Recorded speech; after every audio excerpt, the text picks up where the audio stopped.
Okay, so we're very happy to have Jesse Wolfson from the University of California who will tell us about higher Lie theory. So, Great. the floor is yours. Uh, Thanks, Francis. Thank you for the invitation, and thank you all of you for coming today. So I'm going to be giving a talk about an area I've been thinking about for some time, a higher homotopical analog of classical Lie theory.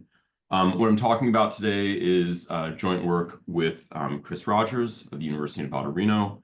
I'll be talking about primarily about work that is available on the archive. This is a preprint we put up in last fall on Lie's third theorem for Lie infinity algebras, and then I'll also talk about some work in preparation on a Lie's second theorem, sort of this being the sort of Lie theory package. But I'm not going to assume that anybody really knows what these things are. I'm happy to speed up or go in more detail, but my general experience is that uh, the optimistic take is that we are somewhere for higher Lie theory, like where the world mathematics community was for classical Lie theory in like 1880 or so, right? So there's been some study of these things for some time, maybe 1890, but we're still sort of trying to get to the basic outlines of the theory. And we haven't had a figure like Cartan who sort of embedded it in the mathematical mainstream. So just kind of give some background. I'm going to start just by talking about Lie infinity algebras, and I'll start sort of heuristically, and then I'll kind of move into definitions. So there's a bunch of different ways to think about these, which are all kind of different sides of the same die, for instance, or for example, or multi-sided coin. So you can think of these as just Lie algebra up to coherent homotopy. Right? If you like homotopy theory and you want to replace all of your equations with homotopies, and then you build a system of homotopies to make those homotopies play well, and you sort of follow your nose, you'll get to this notion of null infinity algebra. And a kind of more sophisticated way of saying this is that these are algebras over something called the L infinity operad. And this is sort of the cofibrant replacement of the Lie operad. And sort of cofibrant replacement of operads is sort of how you pass from classical algebras to homotopy coherent analogs to them. And then if you sort of think about this, this L infinity operad is cojoule dual to something which is perhaps a little more familiar for people who think about higher algebra. It's cojoule dual to the E infinity operad, and that means that L infinity algebras are closely related to E infinity algebras, which are homotopy coherent commutative algebras in the fullest sense. All right, so that's a sort of pair of perspectives. Another more down-to-earth perspective is you can just think of these as a generalization of differential graded Lie algebras. If you sort of have contexts in which differential graded Lie algebras arise, those also might be contexts where Lie infinity algebras or L infinity algebras might arise. And then they also just sort of arose in the literature in a bunch of places, all of which were sort of united by having some homotopical algebra. So they first show up implicitly and sort of clearly in hindsight in rational homotopy theory in both Quillen and Sullivan's approach. They show up as sort of infinitesimal orientation data for an extraordinary cohomology theory called TMF. And here, the orientation condition for this generalized cohomology theory is some sort of lift a little further up the white-hat tower of the orthogonal group, analogous to how an orientation in K theory is a spin structure. And the name that people gave this further lift was a string group following work of Witten. And so you can write down a kind of string Lie2 algebra, and that comes out of work of Baez and Kranz and Lauda and a few other people. They show up sort of very naturally in Lie algebra cohomology. So you can, it's sort of a nice exercise that if you have a degree 2 class in Lie algebra cohomology, that class classifies an extension of your Lie algebra And you might ask, what about like degree 3 classes or higher degree classes? And that will, if you just sort of follow your nose on that, you'll get into extensions of higher Lie algebras. And coming out of sort of all of these, another perspective is higher gauge theory. You might say, what are the kinds of data that we can parallel transport not along a curve, but along a surface or along some more extended thing? And versions of these also show up in deformation theory. So that's a variety of contexts that sort of different parts of mathematics that you might care about these things. I'll just flag up front, the piece of the story that I'm going to talk about today has something to say about these applications here, but I'm going to completely punt on the deformation theory. That's somehow orthogonal to the story that I'm going to tell today. All right, so let me give you a definition now. I've given you a bit of motivation. So I'll just work over R throughout. You can work over the complex numbers. It's possible that a la Serre, one could build an analogous theory over any normed field, but that would require pretty different methods than I'm going to talk about today. So I'll punt on that. The definition is that an L-infinity algebra is a graded vector space, which we'll call L, with, for all k, a k-ary bracket, which will be alternating and of degree k minus 2. And we require that these brackets satisfy an infinite collection of Jacobi identities or Jacobi relations, which I'll write just to have in front of us, and then I'll sort of start to unpack. So this will be a pretty sizable equation, but it's sort of good to see and sort of contemplate, and kind of a nice exercise or a fun kind of exercise, to work through it.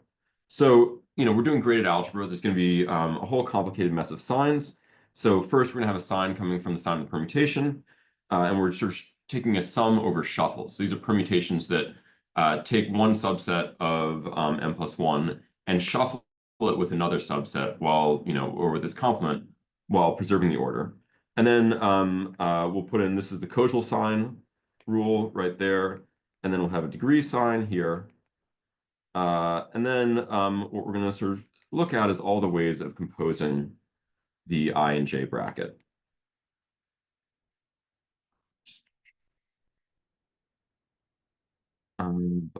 Good. And then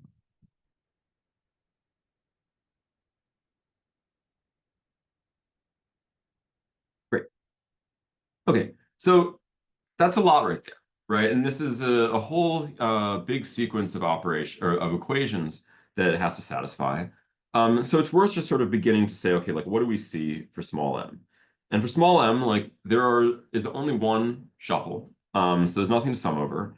And what we see is that this just spells out to saying that if we apply L1 twice to any element of our graded vector space, we get 0. So the sort of key point is that L1 is a differential. And if we do this for m equals 2, we'll see that L2 is a derivation.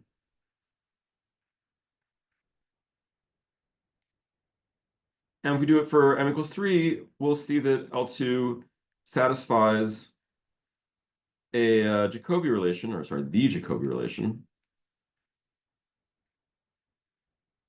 She satisfies Jacobi up to an exact term specified by L3. Right, so this is sort of right away we see that, okay, L3 is somehow giving us an explicit homotopy that makes the Jacobi relation hold, say, on homology. And then if you sort of keep going here, you get a sort of coherence relation for the homotopy L3, and you get a whole set of higher coherence relations. And so this is a very kind of like economical way of packaging the idea of what it means to be a Lie algebra up to coherent homotopy. All right, and sort of, so for some examples, If L is just completely supported in degree 0, this means that all of the higher brackets are identically 0 for degree reasons. Right? You can't have a k minus 2, a bracket of degree k minus 2 if you're only supported in 1 degree. And this just means that, L is the classical, LL2 just is an ordinary Lie algebra. And another example is suppose that LK is identically 0 for k greater than 2, then L1, L2 is just a DGLA. So we sort of see how we can kind of recover some nicer to work with objects. And, from one perspective, you can sort of just hold differential graded Lie algebra in your head if you're trying to understand kind of what's going on for large swaths of the talk. All right. Cool. So let me sort of introduce a definition or two more definitions. So first, I'm going to focus on things that are non-negatively graded. So a Lie infinity algebra is an L infinity algebra with Li being 0 for I negative. And then I want to focus on things where maybe I don't sort of need a whole infinite system of coherent homotopies, but maybe they terminate after some finite stage. And I'll say that this is a Lie n algebra, and this is a Lie infinity algebra with L concentrated in degrees 0 through n minus 1. Right, so particularly like a Lie 1 algebra is just a Lie algebra. Right. Okay. And then the last thing I want to say, so this is these two definitions. We say that Lie infinity algebra is finite type if the vector space is finite dimensional in every degree. Right, so this is not quite a homotopy invariant condition, but it's the one that sort of standard from rational homotopy theory, and it's a kind of slight generalization that will make everything work. All right. So let me give some more examples of where these objects arise. Of course, if people have questions, like please, raise your hand or shout out. Questions during my talk are great. They help me kind of get a sense of where people are at. So I said that, one example is Lie algebra cohomology. So if we have just an ordinary Lie algebra G, and we have some vector space V, which I'll just think of as like with a trivial G action. I'm not going to worry about that at all. Though of course you can do this with an actual G representation. Then the Lie algebra cohomology here is just going to be a quotient of sort of alternating forms with values in V on G. And it's a nice exercise that if you have some cohomology class here, then this determines an L infinity algebra structure on this graded vector space. I take G in degree 0 and I put B in degree k minus 2, and the K bracket will just be given by any representative, cohomology classes or quotient of homomorphisms. So I can take a representative, a cocycle for this class, and just view it as a homomorphism from the alternating power of G to my V. And the key thing to check for this exercise is that it being a cocycle is equivalent in this context to it satisfying the K Jacobi equation, the K plus 1 Jacobi equations, I guess. Great. Do you need K at least 2 here? Yeah, exactly. Sorry. So K greater than or equal to 2. Perfect. Yeah, But thanks. if K is 1, then does it still give you an L infinity algebra, but of the type that you're excluding? So if K is 1, then yes, but a kind of very simple type. I believe Yeah. So what you'd get is you have your Lie algebra in degree 0. You'd have V in degree -1. Your one cocycle will just extend would just give you a differential from G to V, and then progressing further, you just get 0. And then I've assumed that the action of G on V is trivial. So you'd somehow you'd get an L infinity algebra, but it would be not the type that I want to consider, but still kind of an example, right? That's a kind of a nice point. Great. Any other questions? Cool. Okay. So that's sort of one set of examples, and these are nice, and this is where people sort of first encountered like the string Lie algebra. You can build on any simple Lie algebra of compact type. You've got the killing form. You can use that to build a sort of canonical 3 cocycle in Lie algebra homology with values in R, and that kind of gives you, sort of AG. So just like string n, G equals spin n,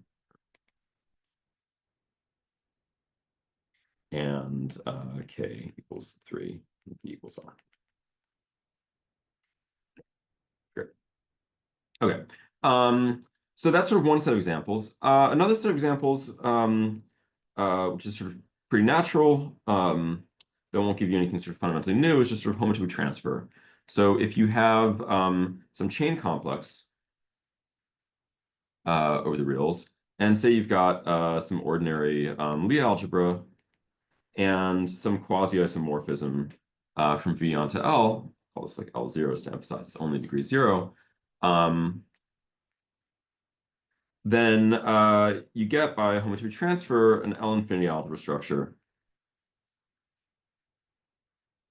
on V such that you can lift this quasi-isomorphism to an equivalence of L infinity algebras. Great. A third set of examples, again, these are sort of all related, but they're sort of different perspectives that are useful.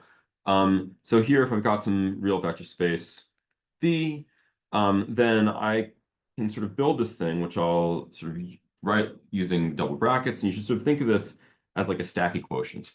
And this is a Lie n algebra with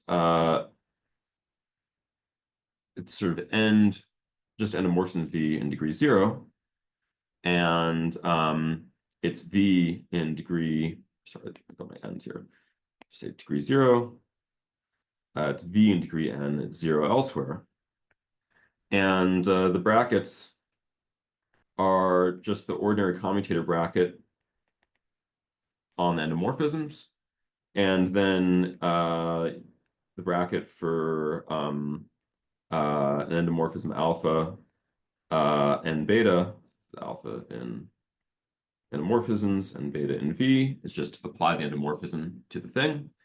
And then LK is 0 for K not equal to 2. Right, and then you can check that this is in fact an L infinity algebra. Sorry, I should call this like B just to make this a little clearer.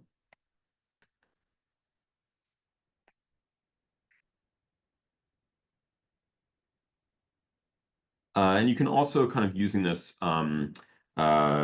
get something that will function like a universal vibration over classifying space, and you'll have a kind of fiber square in appropriate sense in L infinity algebras.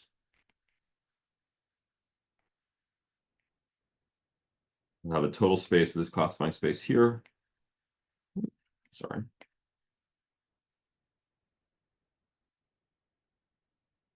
So right there, just some notation.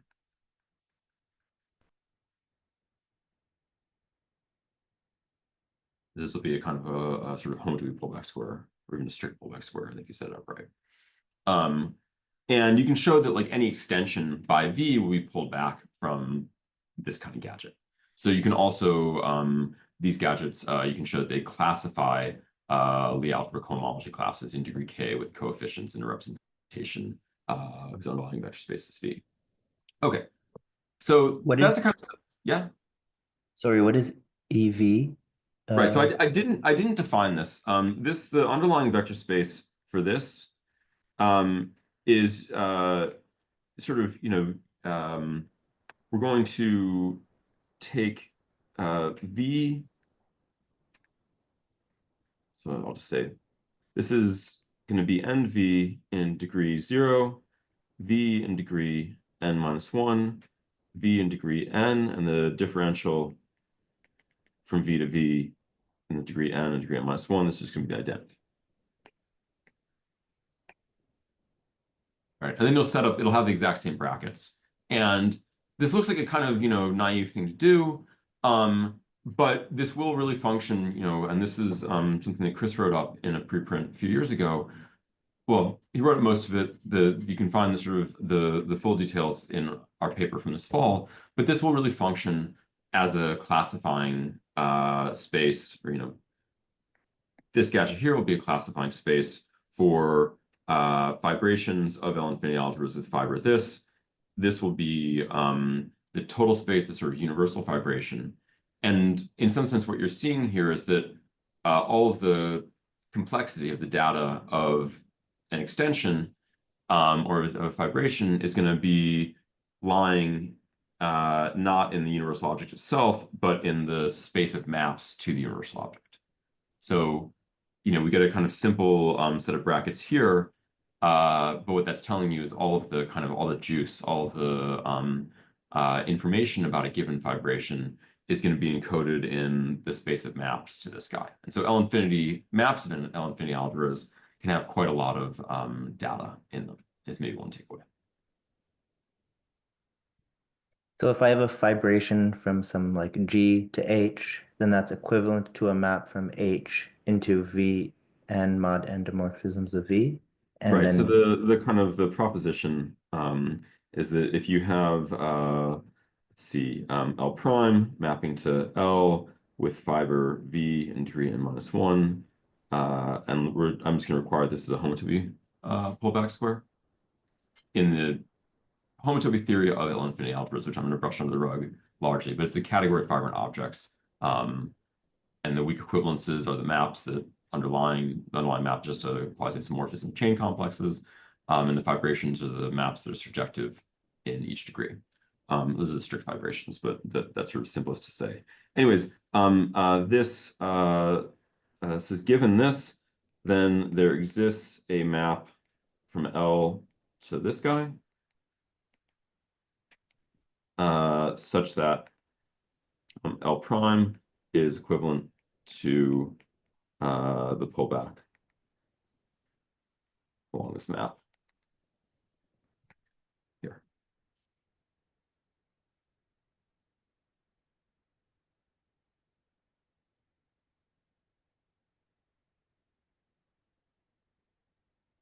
And maybe the sort of the thing to kind of emphasize is that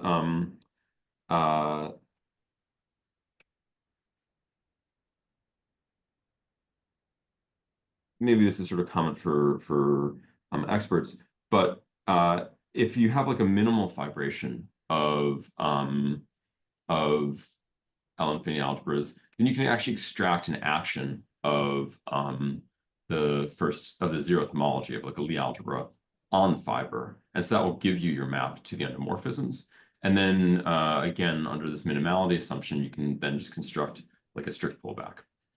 But then it's because we're working with vector spaces, like every L-infinity algebra fibration is weakly equivalent to a minimal one. And so you can sort of, if you're a classical homotopy theorist, you can use the theory of minimal models in this case to kind of get your hands on. And that's essentially what we do in the paper from last fall.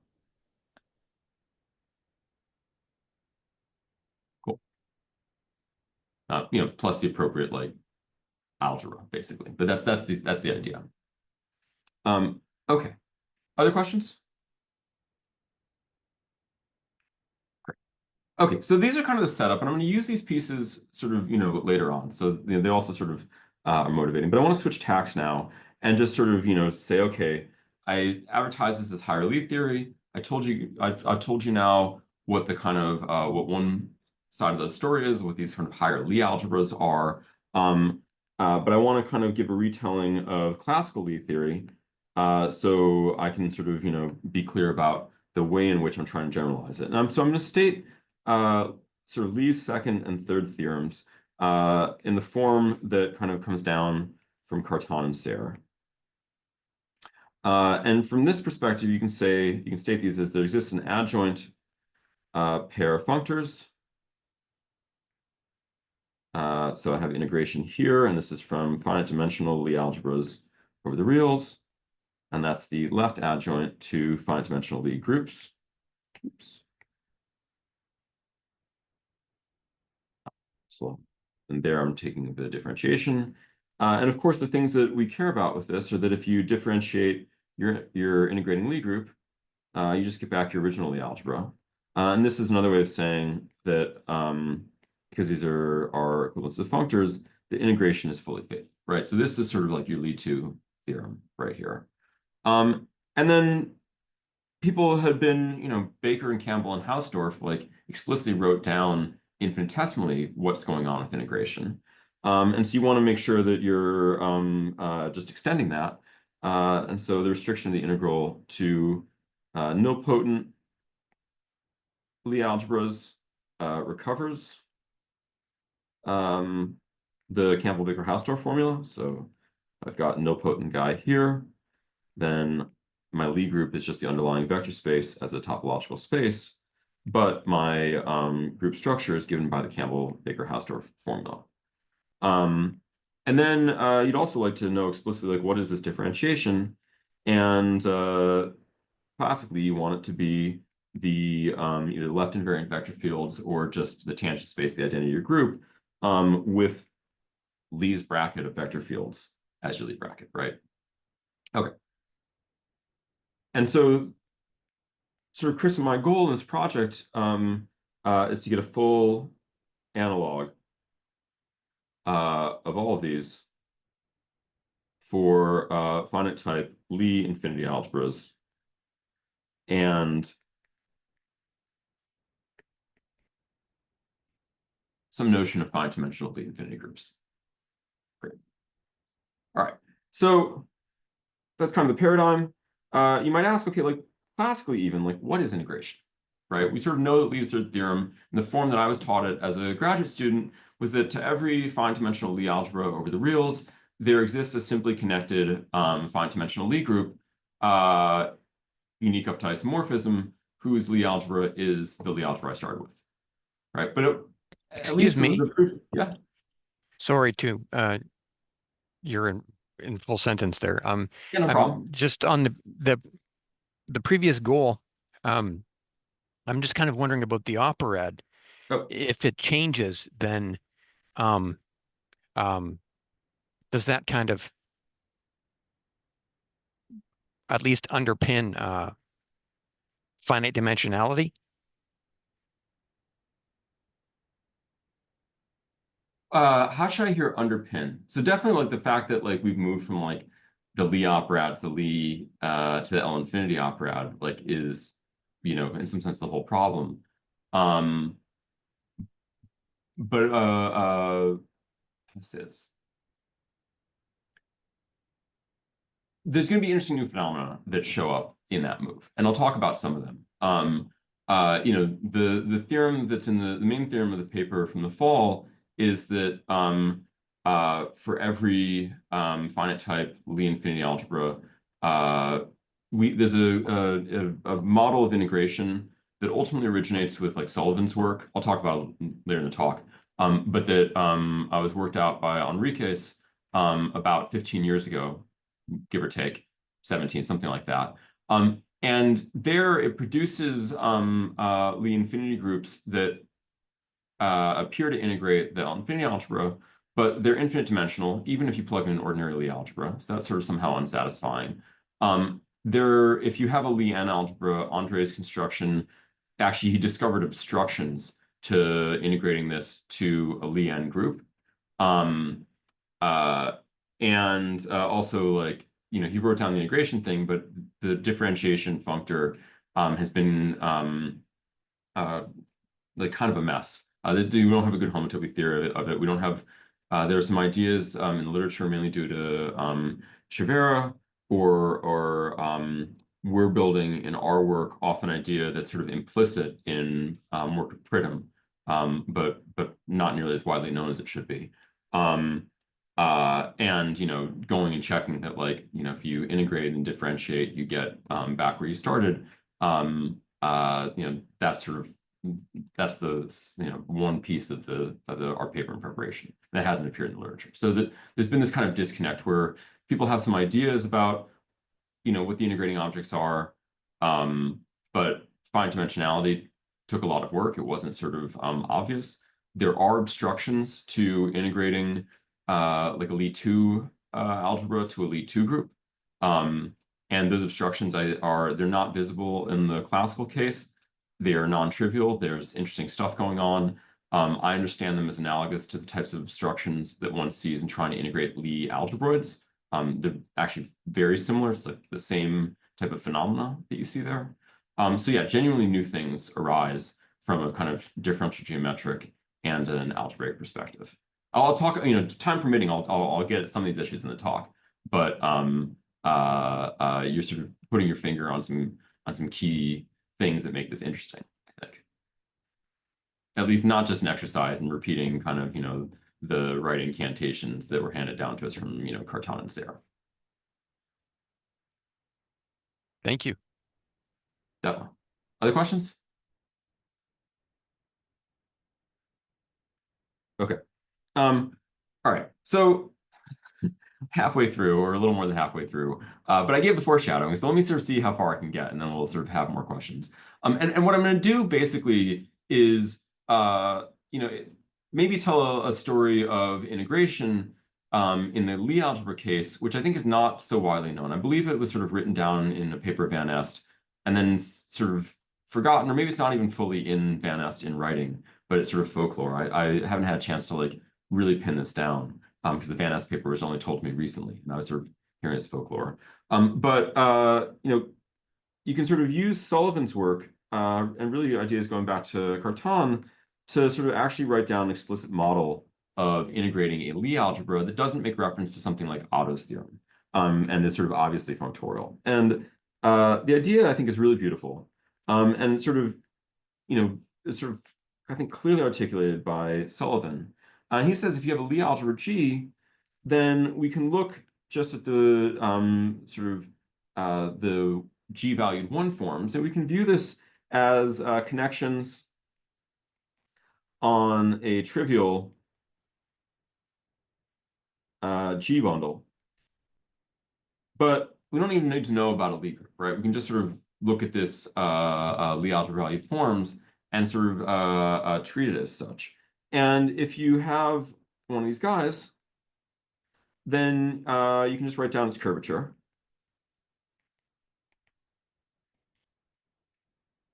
Probably 1.5 in there. Great. And then you can define the space of flat connections. And again, I haven't told you what these are one forms on, but you can sort of plug that in just by saying these are going to be the collection of all gadgets such that the curvature equals 0.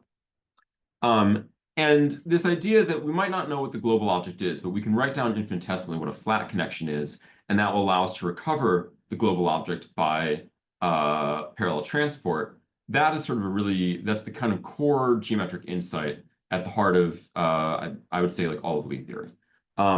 So Sullivan sort of, built this into his notion of rational homotopy theory, and he said, if you got a, DGLA, then if you have a Lie algebra, you can get a simplicial set.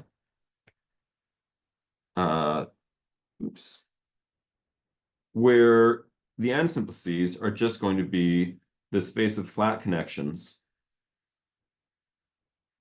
flat G-value connections on the n simplex.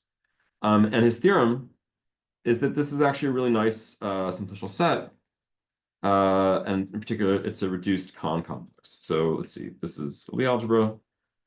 I'll just state this for Lie algebras here.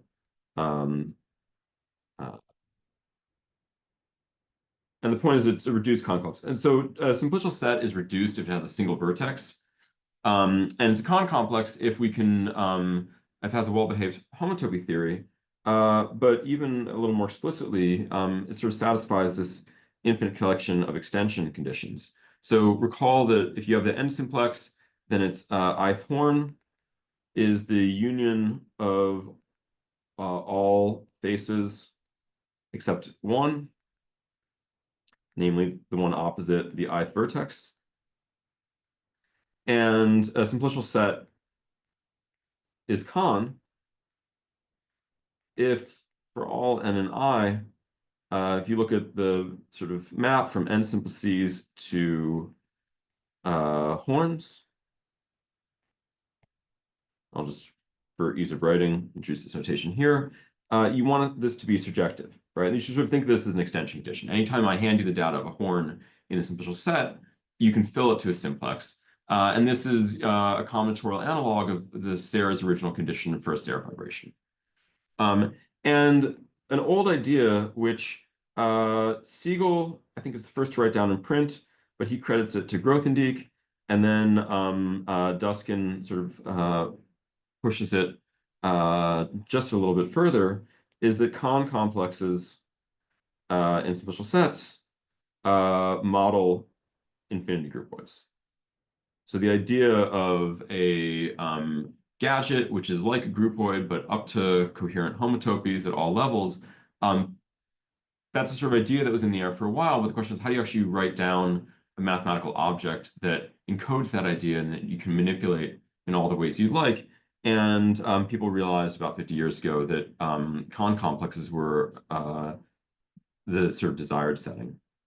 And the way that this sort of goes is that horns and their filling, or their expansions, encode coherent composition and inverses. So the pictures are very helpful. Here I've got a one horn, and I can think of it as a sequence of two simplices. And if I fill it to a two simplex, it's G1, this is G2, then the missing edge is going to be their composition, and the interior of the two simplex is going to be an actual homotopy, witnessing this as a composite of the two. And similarly, I can take a degenerate edge right here. I can put any one simplex I want there. And if I fill that, this will give me an inverse, right? Because the filler of that simplex will witness the identity, the degenerate one simplex, as a composite of G and the missing edge, right? So this is the sort of idea. And if you sort of trace this through, it's a really nice exercise, which is sort of, I think, Grothendieck was the first to realize this, that filling three horns gives you associativity.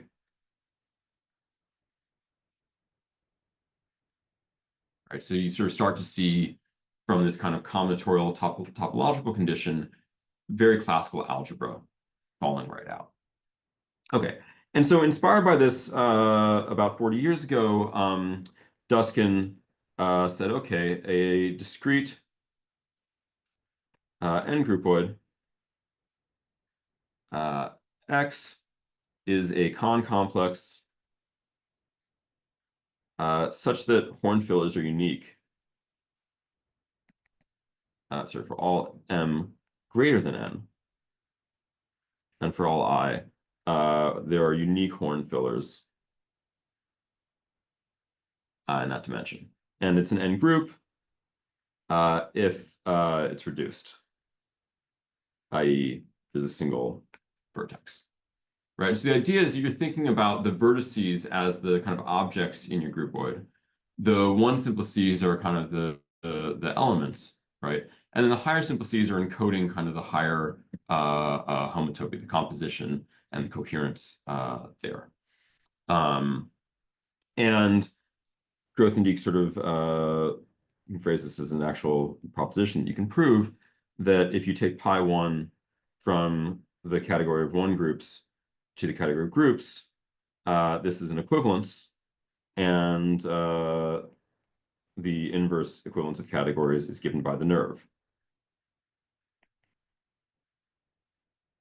And this is, again, like a nice exercise, right? If I hand you a Kahn complex, which is reduced and has unique fillers for two horns in higher dimensions, the exercise is to extract a group uniquely and then prove that that is the nerve of that group. All right, and you sort of do it, reasoning with these pictures and then doing this exercise. Okay. And maybe I'll sort of skip ahead for time reasons. I'll just say we can make this work for Lie groups and sort of higher Lie groups by just doing a sort of search and replace systematically. Oops.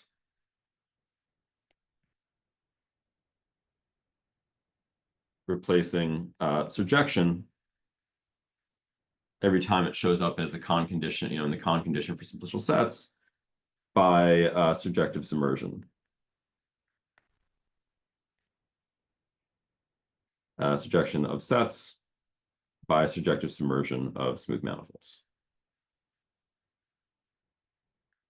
So this is, I think, a very, very pretty story. If you like kind of abstract homotopy theory and differential topology, this is like a perfect convex hull.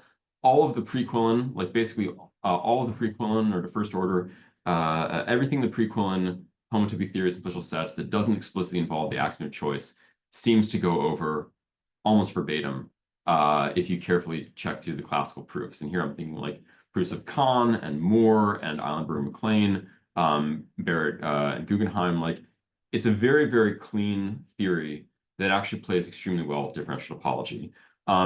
And you can build a kind of modern homotopy theory from it. And in particular, you can sort of use this. So Bott has this theorem in Moore's theory, which I can phrase it in a slightly non-traditional fashion as saying that if G is a Lie algebra, then pi2 of the simplicial set that Sullivan wrote down is 0. And then using this work of Henriques actually gives you a kind of functorial Lie's third theorem. So here you've got a Lie algebra G, and Andre proved that this is actually a Kahn simplicial Banach manifold.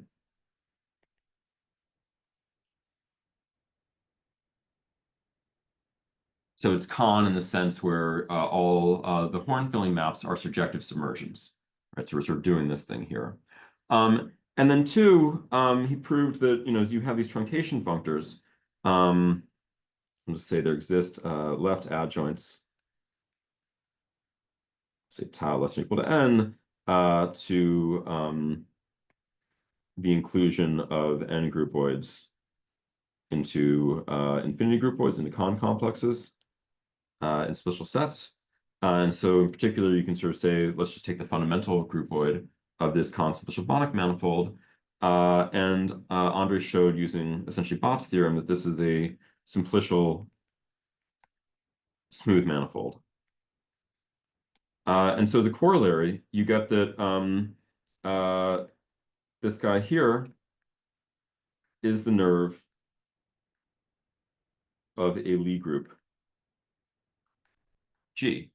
And in further, Andre computed that the tangent space of the identity of this Lie group is just your Lie algebra, right? So this is the simply connected integrating Lie group. All right. So I think this is like really pretty, and it says like, how do we build a Lie group from a Lie algebra? Well, we just record all of the parallel transports of flat connections along, starting at, say, the 0 vertex of your n simplex along the path, right? And because these connections are flat, they're only going to depend on the homotopy class of the path. And because the simplices are contractible, you'll get unique group elements, just as the parallel transport at the end, or the holonomy. And that's sort of how you construct your group. And then the multiplication is coming from concatenating paths and carrying on your holonomy, right? But, you sort of start with a Lie algebra, You don't know what the Lie group is. This is not how Andre says it, by the way. I think there's some nice exposition to be done just to sort of fully, without any mention of Lie group, start to finish, put this in literature. But the idea is that we can actually get our Lie groups without any thing like Otto's theorem quite explicitly by thinking hard about flat connections in parallel transport. Okay, so right, I mean, there's sort of the two takeaways are that holonomy of flat connections on trivial bundles, or just on over the n simplex gives us G. And sort of point one and point two is that con-simplicial manifolds are a good context for integration. Great. What's the result that's attributed to Van Est? Or the So idea Van Est had the paper from the 80s that I haven't had a chance to read carefully, called Lie's third theorem after Cartan. And this came across my radar a few weeks ago, and it's been a busy quarter, so I haven't had to sit down. I have to believe that Van Est is giving this proof of Lie's third theorem, right? These ideas go back to Cartan. The kind of geometric insight is very much like Riemann's original idea of you build geometry by understanding how local measurements at a point in space vary under flows, essentially under solutions of ODEs. So it's a very classical 19th century perspective. I heard about this idea from Ezra, my advisors at Getzler, who heard about it, I think, from Andre, who heard about it from Conrad Waldorf, from maybe some confluence of those. But and I had sort of previously believed this wasn't in literature, and then someone said, "Hey, have you seen this Van Est paper?" And so I'm anyone here can go on MathSciNet and track it down. If I'm wrong, it'll be helpful to sort of be corrected. But Van Est is a smart guy. That title is pretty suggestive. What's the My guess, it's in French, so I can. But the French is something to the tune of Lie's third theorem after Cartan. Right, le troisième terme de Lie d'après Cartan, something like that. Apologies for my garbage accent. There's also this textbook by Dustermatt and Kolk, where they do Lie's third theorem by looking at paths in the Lie algebra. Really? I have to look at that. Oh, fabulous. Dustermatt and Kolk, you said? Yeah, I think that was the inspiration for when they integrated Lie algebroids to Lie groupoids, they also used paths in the Lie algebroid, and I think it was based off of the textbook. How do you spell Kolk? I think it's Kolk. Yeah, just like I did. Okay, great. I'll check this out. That's awesome. Thank you, Francis. Yeah, right. There's a scattered literature, right? And so, it's not always talking to each other. Just the literature on the homotopy theory of simplicial manifolds, that's super scattered. It shows up in work of Bott and Bott-Schulman on foliations. DuPont also writes a book on it when he's thinking about Chern-Weil theory. It's underlying Balançon's approach to higher regulators, and this is a perspective that Burgos-Gill. So there's some sort of confluence of ideas that are alive, but that I don't know of a systematic treatment in literature even to this day.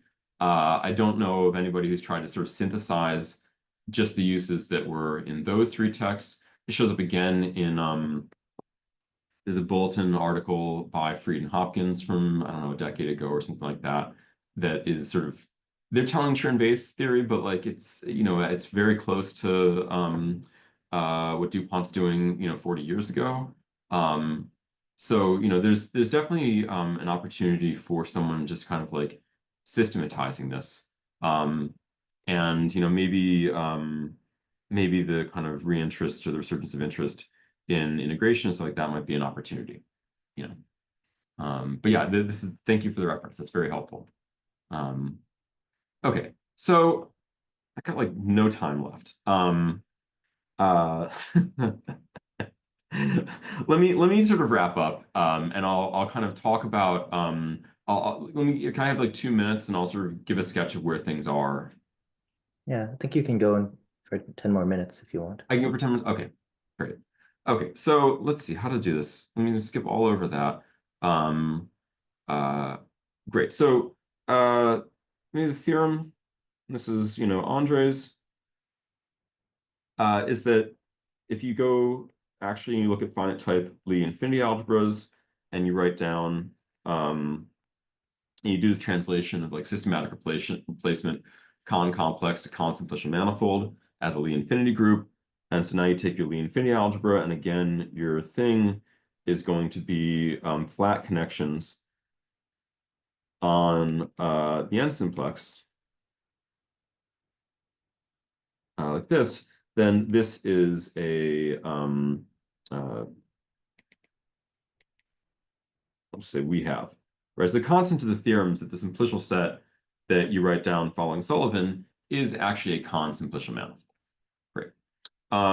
And Chris and Shensheng Zhu came in a little bit later and actually said, hey, this is really nice homotopy theory. And I'll put an epsilon on this. This is plus epsilon times. You can just show that this is a right exact functor of infinity categories. All right, for the kind of internal homotopy theories on that. So it behaves really nicely. But you've got some problems with this, and Andre kind of flags all of them. First, this thing is infinite dimensional. Right, all of its spaces simply are infinite dimensional for all n greater than 0, even if G is a Lie algebra. Right, so you're not kind of getting your thing. I mean, specifically, if G is a Lie algebra, you're getting the base path space of the Lie group, right? So that's sort of much, much bigger than you want. And it's the difference between parallel transport along paths and holonomy. Two, but we want something finite dimensional. And two is that if G is a Lie n algebra, you want a Lie n group, but there exist obstructions even to this truncation that Duskin introduced. And those obstructions are like real. And so, the question is like, what's the best that we can do with them? And the answer is very close to this theory of what Weinstein groupoids that Sang and Zhu introduced for integrating Lie algebroids. And then, of course, the question is like, what is the deal with differentiation? All right, so I'll state this, I'll state our theorem, and then probably not have very much time to talk about the proof, but I'm happy to do so if there are questions. This is the one that sort of appeared on the archive, that if G is finite type Lie infinity algebra, then there exists some finite dimensional Lie infinity group, which we call G twiddle, and a equivalence of G twiddle with the thing that Andre wrote down.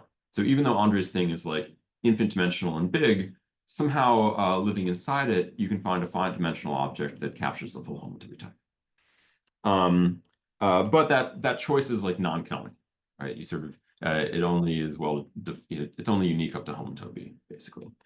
And two, for the second issue, if you have a finite type Lie n algebra, then there exists a trivial fibration or a hypercover, sort of the other word for these things, from G twiddle to something that is almost a Lie n group. And the point is that whatever this notation is, it's a finite dimensional, locally minimal, what we call a Lie n star group. So this is sort of our abstraction of these Weinstein groupoids that Sang and Zhu wrote down for Lie algebroids, specialized to the case of higher Lie groups. So it's not quite a Lie n group, but the ambiguity of the homotopies at the highest level is discrete. There's a kind of discrete set of possible fillers. There's no topology going on, just an inability to glue together kind of a leaf space for a non-Hausdorff foliation is explicitly what's going on. Okay.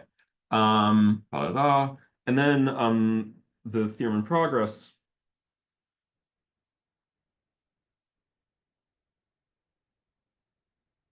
So that's our sort of like Lie 3 theorem, and the theorem in progress would be our Lie 2. And this is, so we construct a functor essentially by extracting it from work of Pridham, from finite dimensional Lie infinity groups to finite type Lie infinity algebras, such that this will preserve weak equivalences, vibrations, and pullbacks of vibrations. So it'll play well with the homotopy theory. If we plug in a simplicial Lie algebra, or just an ordinary Lie algebra, the thing that we get back after taking its nerve and then applying L is the things.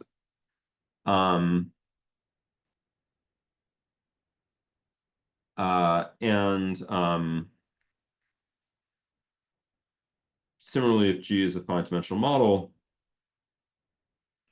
for the integral as above, and now G is any L infinity algebra or any Lie infinity algebra, then differentiating this gives us the thing back.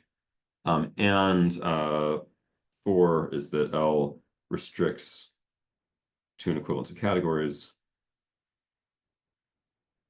on a full subcat.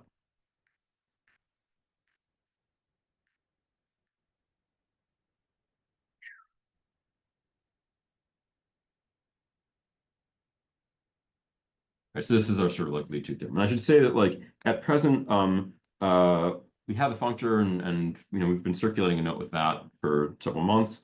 And we have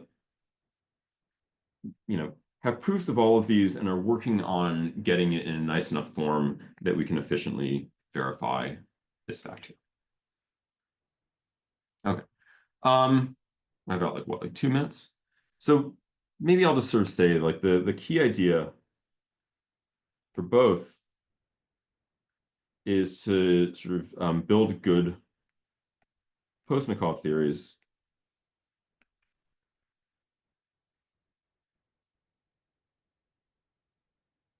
and here we want both the towers and the K invariants that classify each stage and then induct up the towers. And I'll close here. I'll say like this is sort of, if you read Andre's paper, this is how he approaches it. He notes that you can build by stitching together 2 models for the Postnikov tower, one due to Moore and one due to Duskin. You can build a very geometrically meaningful Postnikov tower for these integrals. And then by inducting up the stages, that's how he proves their con. And then he analyzes all of these stages, and the kind of, the homotopy groups of these objects are all finite dimensional diffeological groups. So you sort of look at that and you say, okay, we've got a good Postnikov theory here. All the stages are finite dimensional pieces, except to the, maybe there's some, at some point we're quotienting by a non-Hausdorff, by an action of a finitely generated group, which is not acting discretely. So we need to kind of, grapple with that. But, if we had some good way of, just like in simplicial sets, classifying anything with minimal vibrations, but writing down the K invariants and inducting up, we'd be done. And we don't have minimal objects because we're in a top, a sort of geometric setting, and so we don't have the axiom of choice. But how close can we get? And the answer is quite close. And most of the work in the paper in the fall is really writing down a theory of K invariants without choice, purely geometrically, that allows us to build the classifying maps that we need. And then the approach to Lie 2 is, again, to show that our differentiation functor plays very well with the Postnikov towers. And then we can just kind of compare stage by stage and reduce this to checking that essentially, integrating a Lie group, a Lie algebra, and then differentiating behaves well. And similarly for these universal vibrations that I said at the beginning of the talk. So I'll stop there. Thank you so much for your time and your attention and the questions, the opportunity to speak. Thank you. Yeah, any questions?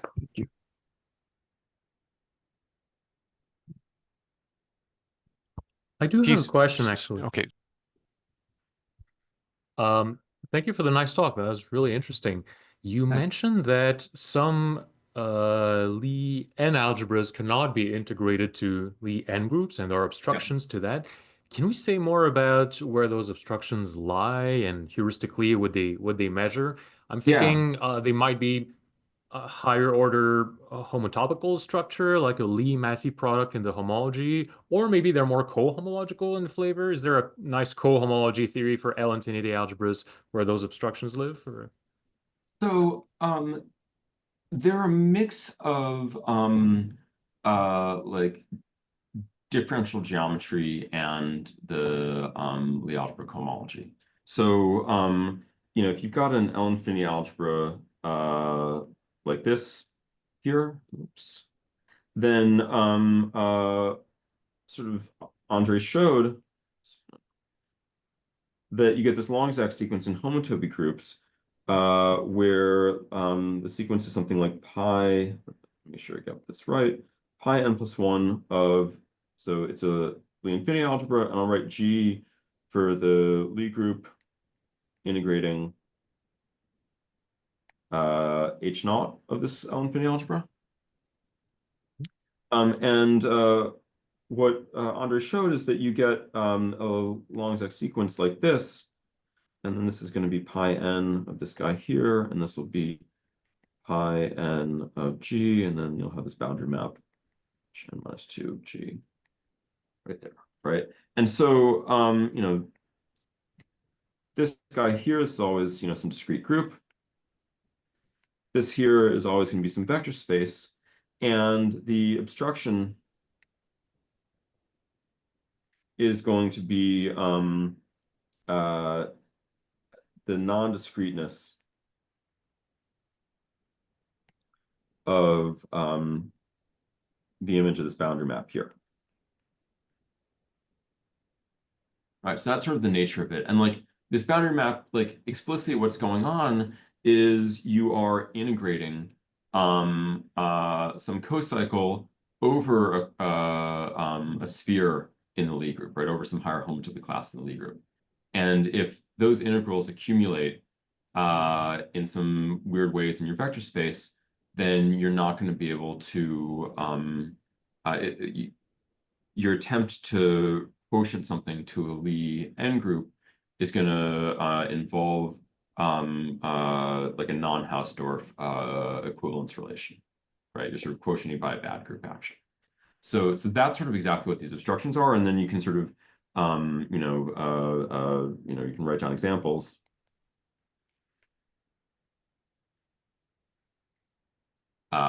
Pretty straightforwardly. So Andre has an example. It's like example like, I don't know, 8.3 or something like that in his paper, and it's really nice, right? You know, his V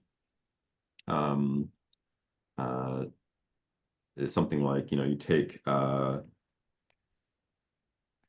G as like, you know, SL like 4 or something like that, right? And that's an example. And then in degree 2, you have a copy of the real line, sorry, in degree 1, but you can engineer it so that this integral will have will essentially hit some large subset of the rationals. And so you end up trying to quotient the real line by a dense set if you try to do this. Great, thank you. Yeah, totally. So I have a question also about this. So this it's the same phenomenon when you're integrating Lie algebras to Lie groupoids? Yeah. I mean, I can't phrase it as like integrate a specific class over a homotopy class, but in terms of like what happens when you try to pass, so you know, like I think Seng and Zhu, they call these things like stacky Lie algebroids or like Weinstein Lie, or you know, stacky Lie groupoids or like Weinstein Lie groupoids. And they're things where they're Kahn-simplicial manifolds, typically Banach. They have unique horn fillers above dimension 2, and in dimension 2, the horn filling maps are étale. right? So you have this discrete kind of ambiguity. And the inability to convert this into an honest Lie groupoid is exactly this issue of, are you trying to quotient by essentially taking an Étale equivalence relation, but if you replaced it by its image, you'd get something that was had a non-Hausdorff leaf space. Yeah. But one thing that happens in the integrating Lie algebroids is that even though this can happen, that you can't integrate, it sort of turns out that those, like, generically you can, like, most examples that you come across, there's no problem. So I was just wondering, Yeah. is it generic, or do you expect, like, if someone had to do an algebra, do you expect to integrate it? Yeah, that's a great question. All the ones that I know how to encounter naturally in my life, I can integrate in the instructions trivial. I don't know if that's that I haven't thought hard enough, or that I'm too parochial, or if that's some genericity statement. Yeah.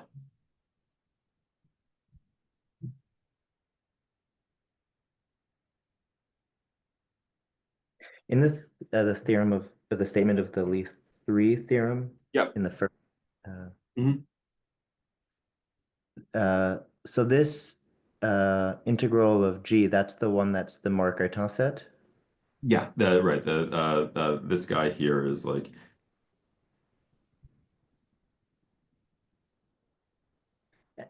and then the finite dimensional one, that's an equivalence of Lie of Lie infinity groupoids, Lie infinity groups, yeah.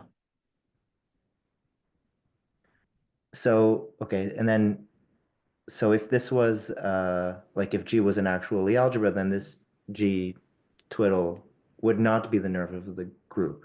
Is that correct? No, this is a nice question. So here,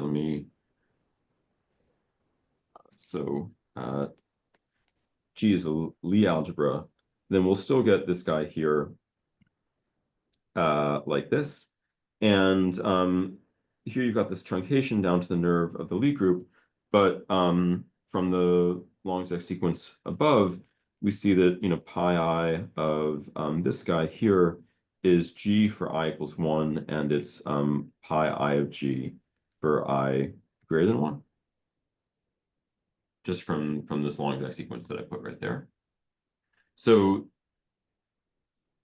this guy will have all that higher homotopical information in it, right? And sort of what we do is it's a kind of, again, inductive Postnikov towers type thing. Our first kind of input, we call this guy like G twiddle tittle, G tilde twiddle 0. We build a kind of nice hypercover, what we call a good Étale hypercover of the nerve. And this means that it's a hypercover in like Verdier's sense, or a trivial vibration in the kind of homotopical sense here, such that the map from n simplices to relative boundaries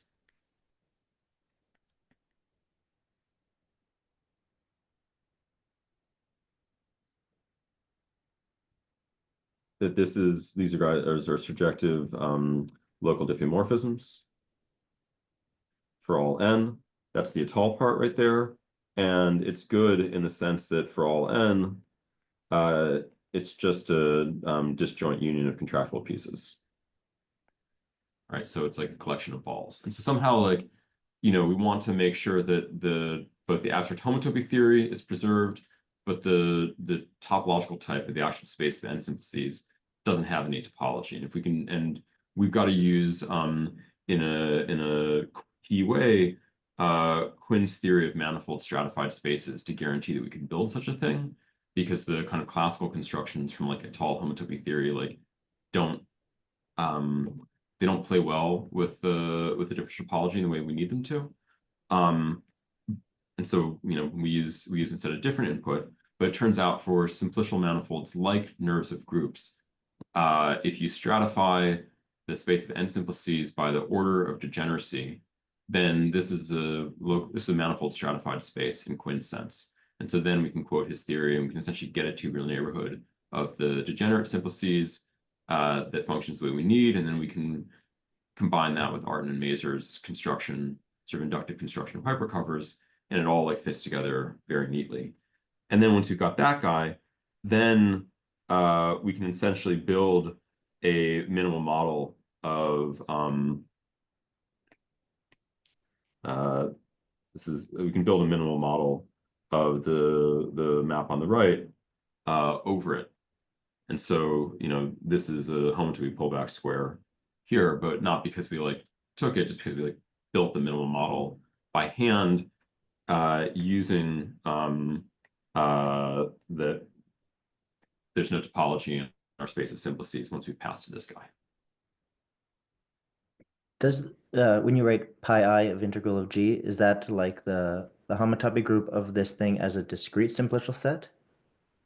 So you can think of it as a simplicial sheaf on the side of manifolds, and then the homotopy groups are now sheaves on the side of manifolds, but they're representable. And so they're representable by either the Lie group here, so that's like as a Lie group, or by these discrete groups as, you know, zero-dimensional Lie groups.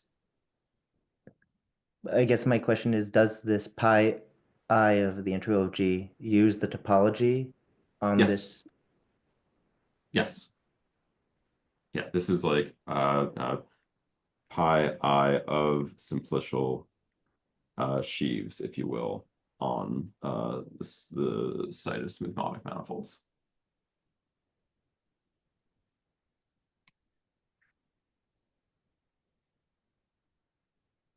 Right, so you get sheaves of groups from these things. You can say, okay, like what are these sheaves of groups? The answer is they're the sheaf of maps into you know, Lie groups, either the Lie group G itself, or, you know, the higher homotopy groups of G viewed as zero-dimensional Lie groups. And then to get the analog of the nerve of G, but in the higher case, then you want to, that's the truncation. Right. So no, this is the same. This is the base case for the induction in general, right? Because if you hand me, if this is like a Lie infinity algebra, sorry, then, you know, this is a Lie algebra.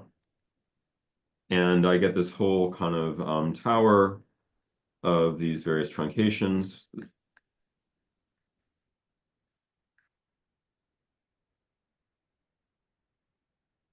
But this is just, you know, HO of G, like that. And so we're going to induct up this tower, kind of following Henriques' model. But to get it going, this is the kind of base of our induction of this tower. This is like a double induction. First, we do it for Lie algebras, and we still have to like grapple with the fact that like this thing has some like highly non-trivial Postnikov tower, and we've got to induct all the way up that, right? But then we can take this as an input to have it be the first stage here, and then using our theory of K invariance, induct up every subsequent stage. But then once you construct this like G twiddle, then you want to truncate it, and that would be the analog of the nerve?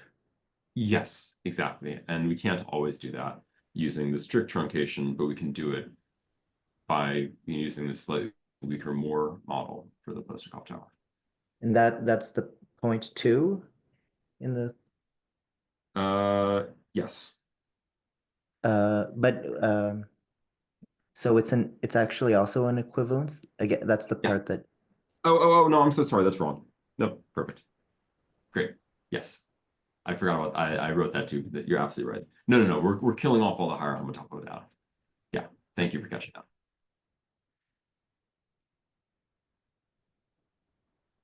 Okay. Right too quickly at the end of the talk.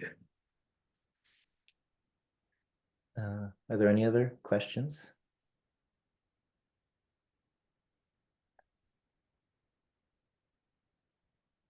Okay, if not, let's thank Jesse again, giving a nice talk.